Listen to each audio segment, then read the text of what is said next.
हे भैया कहाँ पे है? हाँ भैया भूख बहुत तेज लगी है भैया। घर में ताला बंद है, हमारे पास कुछ हुआ है ना है। कुछ तोरा बत्तीस आना चला जाए, कुछ खाए समोसा मोसा। नहीं कुछ नहीं भैया, वही आशापुर में चला जाए लेता है और वही खा पेट भर जाए। है भैया का काका कहते हैं बतावा। भूख बहुत तेज लगी है और पेट के मारा कलजा पे सा है, कुछ हो दे दिया। ये काका तो उसी ज्यादा स्थिति हमारा खराब है काका, जानता है। कार दे दी तो का हमारे फुटी कौड़ी ना बाजे भी में, जानता है काका।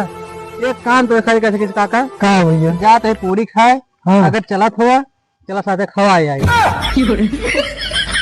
भैया क्या है, यही स्थिति में 10 आदमी हुआ जुटा हुई है, का कहीं है भैया।